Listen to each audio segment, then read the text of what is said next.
Hello and welcome to the No5 Chambers podcast, giving you the latest updates on all matters planning and environment. I am your host, Hashi Mohammed. In the first instalment of this podcast, you heard presentations on Greenbelt, local plans, the Rainsford Review, and how we hope to deal with the aftermath of COVID-19. In this podcast, you will hear from members of Chambers on the latest case law update, what planning for the future looks like, and what exactly are nitrates and how do they impact on development. But first, something which used to dominate our lives so much, but we might have completely forgotten. And to discuss this, I'm joined by Paul Cairns, QC, and Tim Jones. Now, Paul, do you remember that word Brexit? Is it still happening? Hello, Hashi. Nice to hear from you. And yes, that thing called Brexit is underway. And the paper that Tim and I have prepared is addressing the questions that most practitioners would like to hear as best we can in this time of uncertainty. And does at the moment of course, we are in a moment of uncertainty, but it might be worth just reminding our listeners and our delegates who will have heard from you at the ICC, does EU law still actually apply to England and Wales at the moment, even though we have ostensibly left? Yes, it does. We are in a period during which the existing EU laws, regulations, legislation, both secondary and primary, do apply, along with rulings of the Court of Justice. But there are changes which we discuss, and there are further inevitable changes which we anticipate and address in our paper. And Tim, in the past, as we know, it was the EU Commission who used to enforce EU law. And now in this period of transition that Paul is talking about, who will be this enforcer in the future? In the future, that is from the beginning of next year, there will be an Office of Environmental Protection. That's being brought in by the Environment Bill 2020. And that will be a board, in effect, appointed by the Secretary of State. And are you able to say in terms of what that looks like, and in terms of, for example, if you were to apply for judicial review, how that would work in that environment bill? Well, what would happen would be you would if you wish to, make a complaint to the OEP. And if they believed that a public authority had failed to comply with environmental law, they would give a decision notice. Obviously, the intention is that the public authority then complies with that decision notice. But in the event of non-compliance, the OEP can apply for judicial review with somewhat fewer restraints than would be the case for another applicant. Now, Paul, just taking one step back in terms of the substantive EU law, we know that the law on environmental impact assessments or SEAs or the habitats regulations will remain the same until we're told otherwise. But what happens with any new EU laws that are made after the 31st of January? Well, in terms of new laws, we're still being bound by EU laws until such time as we have our own system in place. Tim was talking about the OEP that is proposed. But of course, the finer details of that and of course its remit have yet to be determined during this 12-month implementation period. So what we cover there are the various scopes, if I may say that, put it in those terms, as to what is going to be just temporary and what is going to be taken over by the new OEP. A matter of importance, Hashi, is that the final shape of our Office for Environmental Protection has yet to be determined, because of course we also need to factor in devolved powers, because the Brexit was EU-wide, but many of the powers that had previously been within the remit of the EU will fall under the devolved powers. As Tim has just touched upon, our paper references the Environment Bill of 2020, And of course, we have to also look at its accompanying policy statement and construe it partly in the context of the withdrawal agreement of 2019, the political declaration, because when we left the EU, part of the powers in terms of environmental matters will not go just to will go to the UK governments. In other words, we also have to work out and also identify those areas of environmental protection that will now fall within devolved powers. And Tim, in terms of then how this sort of OEP, this Office of Environmental Protection, is actually going to work, what are the concerns? I mean, about the practicalities of how it will operate? The main concern that has been raised is whether it will cause delay. You have, first of all, a complaint to the OEP. You then have the OEP investigating the complaint. You then have a decision notice. You may then have a judicial review. All being well, that will be dealt with swiftly and promptly.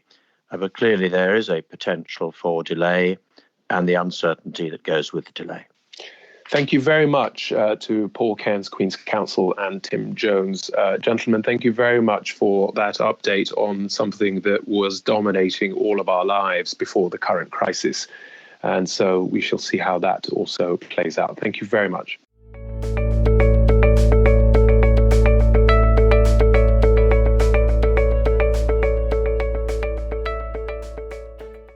Now to a topic that even I don't know anything about, nitrates, phosphorus, and the impact of development. And we do, luckily for you listeners, have somebody who can enlighten you all on that. And that is Christian Hawley.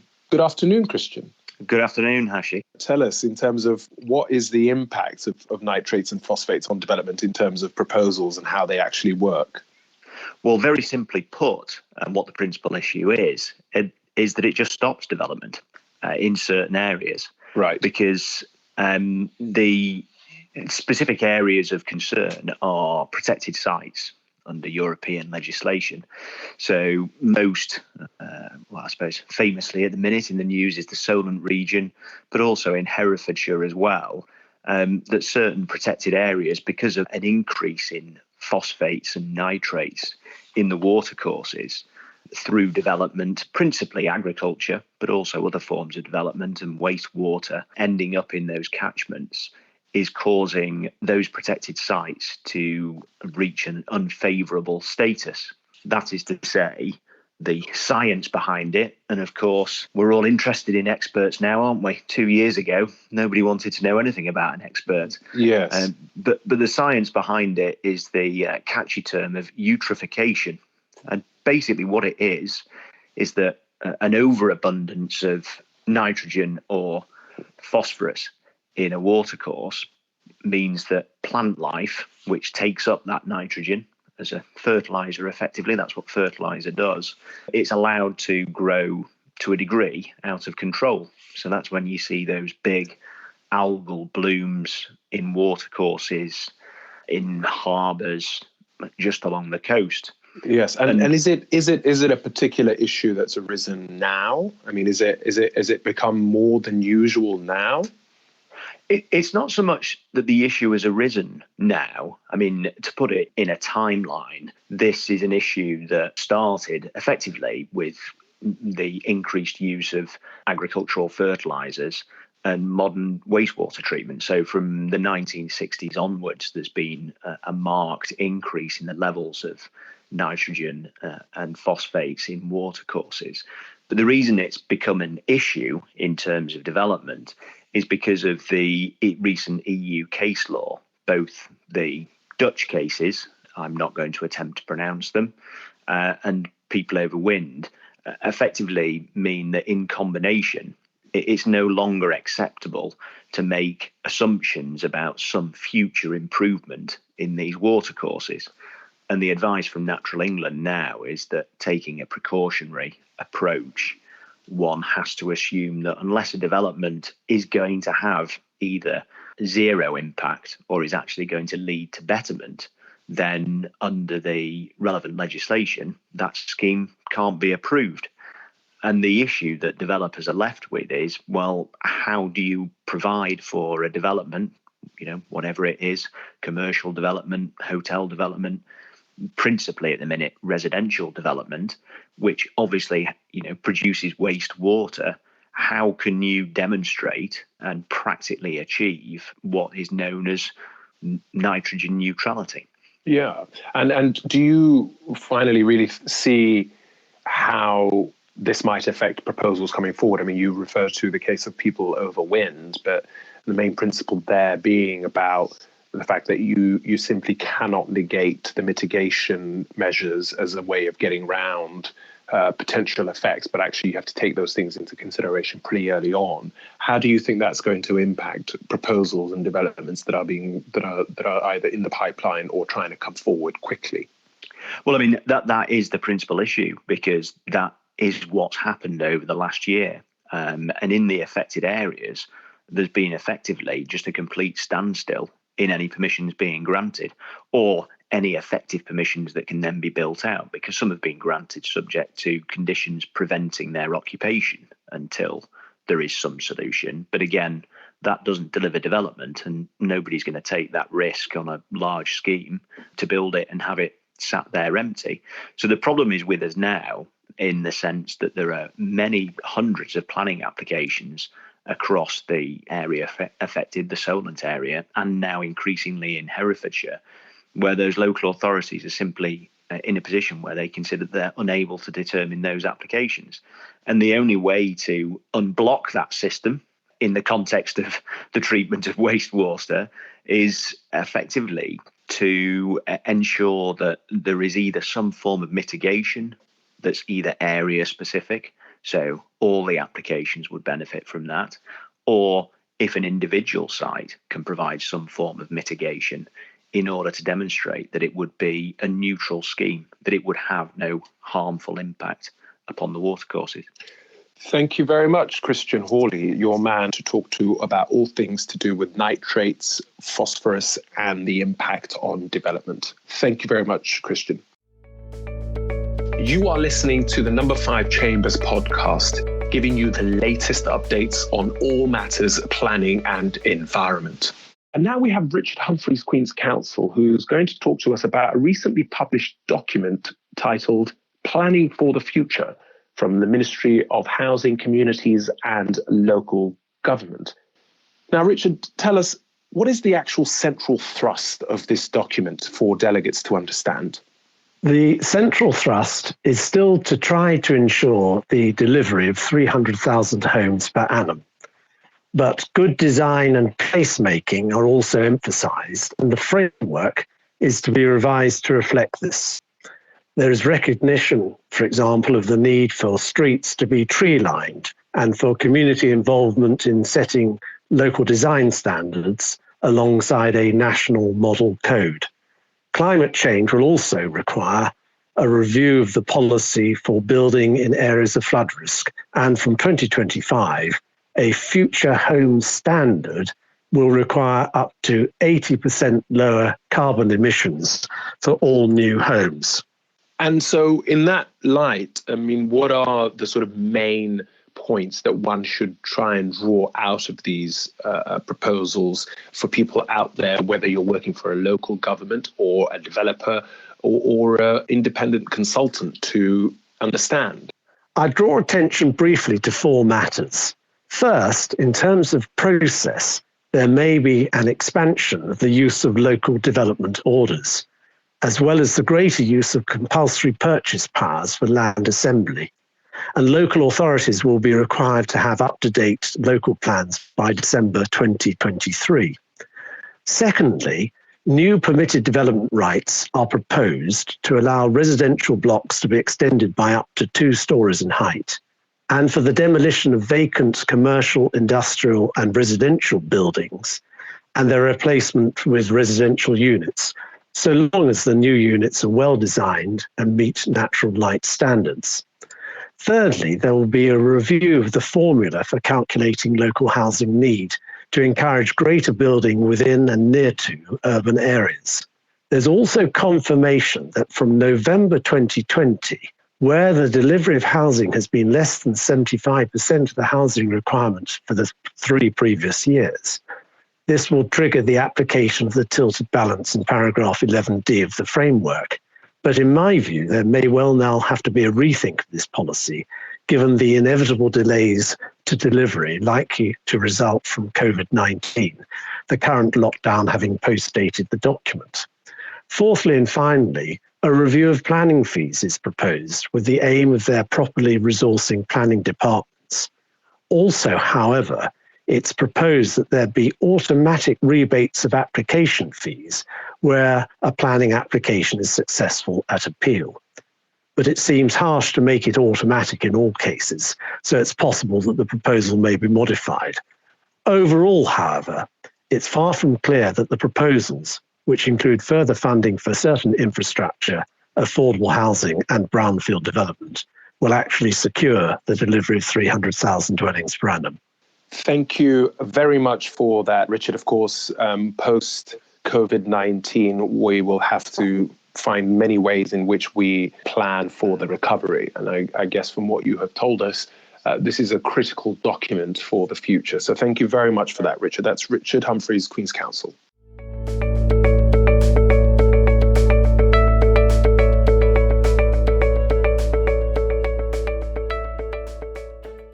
And of course, no day full of seminars would be complete without a case law update. And we have the first part now for you. And joining me, I have Leanne Buckley-Thompson and Scott Stemp. Good afternoon to you both. Good afternoon, Hashi. Afternoon, Hashi. Leanne, your paper looks at the case law dealing with Section 73 and Section 96A of the Town and Country Planning Act 1990. First, if I may just start with Section 73, what are the key cases that delegates ought to be aware of? Well, Hashi, there are 2 cases that I'd recommend people consider when it comes to Section 73. Those are Lambeth and Secretary of State for Communities and Local Government, and the case of Finney and Welsh ministers. To perhaps give a taster of each, Lambeth serves as an important reminder of the care required when granting variations, though there isn't anything particularly new to see here. The court restates the starting point in Trump of considering the natural and ordinary meaning of the words viewed in their particular context, and in light of common sense, so looking to the reasonable reader. His Lordship's comment as to the operation of planning conditions attached to original permissions, which aren't restated, despite a Section 73 permission being standalone, is definitely something to watch, particularly where you're dealing with a considerable planning history on a site. In terms of Finney, that brings helpful clarity with regard to the extent to which a Section 73 application can vary the terms of planning permission. The operative part of the permission cannot be varied. This should be borne in mind, therefore, when considering such applications. Where the imposition of conditions would alter the nature of what's permitted, it would be unlawful, such that clearly the Section 73 application shouldn't succeed. And in terms of then Section 96A, what are the sort of latest developments in that area? Well, Hashi, there's one case I think should be of particular interest to people, and that's the case of Fulford Parish Council and City of York Council and Persimmon Homes. Ultimately, the upshot of that case is that it clarifies that the statutory power in Section 96A does include the power to make non-material changes to conditional approvals of reserved matters. It also provides a helpful reminder that planning permission is a package of the grant, so together with any conditions imposed at grant or subsequently. Proposed changes must, of course, still meet the test of being non-material. Thank you very much for that, Leanne. Just picking that up with you, Scott. Now, the relationship between 73 and 96 and how that impacts the question of community infrastructure levy, that's also somewhere an area where we've had a bit of development, isn't it? That's right, yes. The case of Oval Estates and Bath and North East Somerset Council was before the High Court recently, where the court considered the different approaches the civil regulations take to Section 73 applications and Section 96A non-material amendments. And the court ruled that actually the civil regulations give no basis for any special rule or treatment under a Section 96A non-material amendment when you're assessing the extent of chargeable development. So Section 96A non-material amendments don't benefit from the same special treatment under the civil regs that a Section 73 application would. And that's in the case of over the states that you've just been telling us about. Now, just moving away from that Section 73 and 96A, what are the wider points that came out of over the states that's going to be quite useful for practitioners out there? Well, the wider point from over the states, I think, is something everyone can relate to at the moment, is whether you can pay later in easy instalments for what you've got now. Over the state really concerns the assessment of civil liability and phase development. It wasn't clear in the case of over the states that when the outline permission was granted, that it was intended to be a phase development. And in fact, the phasing only became clear later at the reserved matters stage and with subsequent documents then submitted. And the High Court ruled that when the assumption of liability was taken by the developer, that related to the development granted under the outline permission, not at the reserved matters. And since the outline didn't refer to phased development, still liability was calculated for the full extent of development, not in phases. So they ended up footing a bill for nearly £875,000 in one go instead of paying across 3 phases of development. Well, that's definitely something that's going to be relatable for a lot of what's happening around the country. That's Scott Stemp and Leanne Buckley-Thompson helping us out with the Case Law Update Part 1. Thank you to both of you. You are listening to the Number 5 Chambers podcast, giving you the latest updates on all matters planning and environment. And now for our part 2 of the Case Law Update, I am joined by Howard Leithhead and Oliver Lawrence. Good afternoon, gentlemen. Good afternoon, Hashi. Good afternoon, Hashi. Thank you very much. Now, you're both going to update us on the case law developments. And Howard, in particular, you're going to talk to us about the presumption in favour of sustainable development. Now, Richard Kimberlin and Thea Osmond-Smith had spoken about the recent development in the case of Gladman. But of course, the question of presumption in favour of sustainable development is a much deeper one. And there is more case law that helps us understand this question more recently. Howard. That's absolutely right, Hashi. This has, of course, been prompted by the publication of the revised NPPF and the new wording of paragraph 11 in relation to decision taking. There's been quite a bit of uncertainty as to when the tilted balance in paragraph 11D is engaged and how it operates. An example of a case that focused on discrete points is Wavendon Properties. In this case, the High Court provided guidance on the meaning of the policies which are most important for determining the application are out of date in paragraph 11D. The High Court held that the relevant policies need to be considered in the round before concluding whether the tilted balance is triggered. And the court further held that just one out-of-date policy is insufficient to trigger the tilted balance. And then leading on from this, one of the key points decided by the High Court in Paul Newman New Homes Limited was that while one out-of-date policy by itself was not enough to trigger the tilted balance, that's, of course, Wavendon, one development plan policy is sufficient to prevent the triggering of the tilted balance.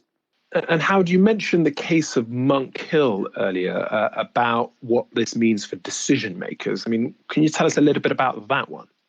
Well, what's particularly helpful, Hashi, about Monk Hill is that in this case, the High Court set out a detailed step-by-step approach for decision makers to follow when considering an application. There are numerous steps that decision makers have to take. The first step is to bear in mind that it's necessary to apply Section 38(6) of the Planning and Compulsory Purchase Act 2004 in any event. Of course, this is that the determination of an application should be made in accordance with the development plan unless material consideration indicates otherwise. And then the subsequent steps take the decision maker through the process in detail, beginning with considering whether paragraph 11C of the NPPF applies, and then moving to set out a number of points to consider in deciding whether and how paragraph 11D applies.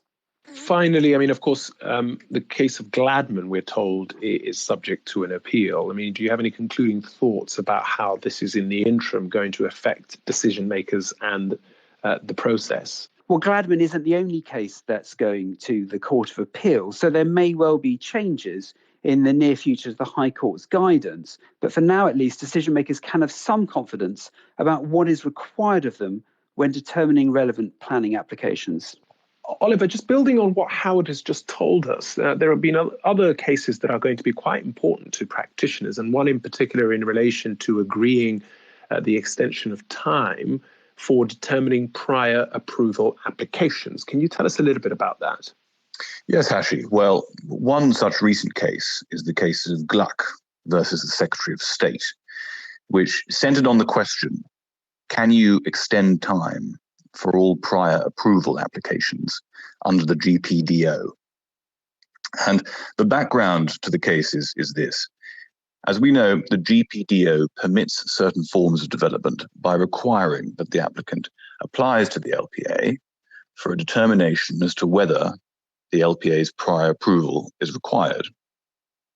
If the LPA doesn't determine these applications within the time period stipulated by the GPDO, the applicant may rely upon the permitted development rights, provided that the development complies with the terms of the GPDO, and get on with the development. So the question as to whether this time period can be extended is very important. So this case was about whether the applicant and the LPA can lawfully agree an extension to the time period for determining these applications. And the short answer is yes, but make sure that the agreement is properly evidenced in writing. There was an interesting point of statutory construction in this case concerning the use of the word or. And what did the court say about that? Well, Mr. Justice Holgate was persuaded that they were all alternatives to each other, and that had the effect that it was lawful under the GPDO to extend time. Yes, and so that's really helpful in terms of the way that practically that might work. And there was also another case that's going to be quite useful practically for people in relation to the role that's played by the planning practice guidance and its sort of place in terms of understanding how to interpret development plan policies. Tell me about that case. Yes. So this case, it's called Solo Retail Limited versus Torridge District Council. It's a case from last year. The case directly concerned the relevance of the PPG to the interpretation of development plan policy, or should I say the limited relevance. And in that case, Mrs. Justice Leven made various comments addressing the question of how relevant the PPG was as to what development plan policy meant. She said various things. She said the PPG has to be treated with considerable caution in questions like these. She noted the PPG is not consulted on, unlike the MPPF. It's subject to no external scrutiny, not drafted for or by lawyers. The PPG can change without any warning. There's no public system for checking it, and it is intended, as its name suggests, to be guidance, not policy. And that's really important for those of us who are seeking to find solace in the PPG, where we are unable to find the answers that we're looking for, either in the development plan or indeed in the framework. Thank you very much for that update to both of you, Oliver, and to Howard. And that concludes our legal update part 2. And that, ladies and gentlemen, concludes the number 5 podcast updating you on the law and policy over the past year. Thank you for listening. And of course, to the many of you who would have been present at the ICC, we hope to be back in the autumn. Please share, comment, and send us feedback in the usual way. Until next time, be safe. And from all of us at number 5 Chambers, thank you for listening.